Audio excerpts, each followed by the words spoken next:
An American woman who converted to Islam immediately after 9/11. Find out why. Meet her next. Well, she was the girl next door, blonde hair, blue eyes, a practicing Catholic. But after 9/11, she found herself drawn to Islam, a religion she says empowered her. Or what does she think of radical Islam and the folks who want to kill us? Angela Collins is the director and principal of the Al Rida Academy. It's a school for Muslim children in Southern California. Thank you for joining us. Thank you. Assalamu alaikum. Tell me a little bit about why and how you made this transformation. I traveled a lot abroad across the world. I went to India and through the Middle East and met Muslims everywhere.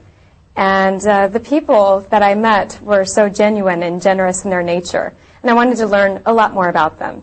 So I came back to the States. I met Muslims here, and they became my friends. And then 9/11 happened, and our entire country pointed their finger. They blamed Muslims, of course.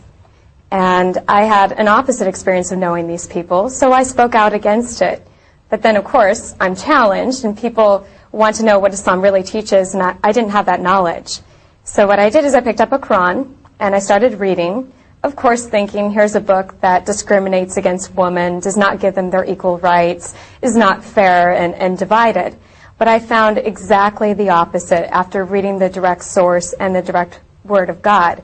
And after that, I took my Shahada and I converted to Islam.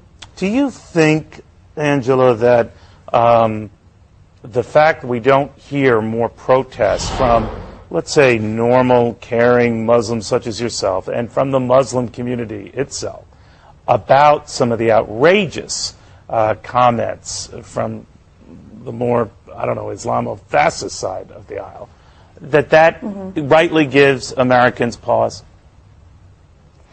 I do blame ourselves for not being out in the media more. Definitely we need to get out there. However, when we do stand in protest, for instance, in front of the federal building in Westwood, they turn off all the lights, and we get a counter-protest on the other side, and traffic builds up. Also, a lot of people immigrated from other countries. They have fear that something could happen to their status here, so it's more difficult for them to come out.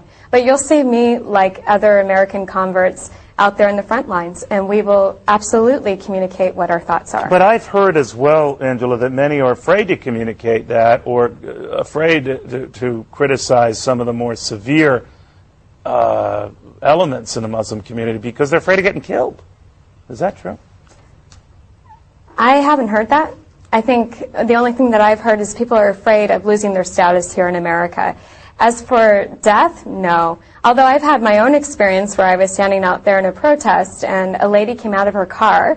She jumped in front of my face and she pushed me. Of course, I didn't push her back, and she was older. She was maybe in her 50s, and she was Israeli and very upset. I just figured she was responding with her emotions, but I didn't react. But you know, we're showing a picture of you, Angela, before you made this transformation and became a practicing Muslim. And a lot of young women who would be looking at you now versus then would say, all right, she's covered herself up. She seems to have given away a lot of herself for religion we don't understand and somehow seems detrimental to women. You're saying that's not the case? No, absolutely not.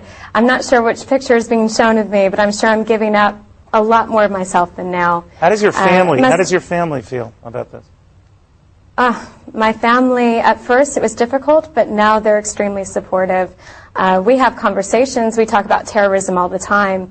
I remind them Catholic, that, hey, right, that's a Angela? story. Have any of them? Yeah, have they're any Catholic, of them become Irish Muslim? Catholic. No, they haven't. Okay. No. Angela, thank you for joining us in Irvine, California. Angela Collins. Thank you.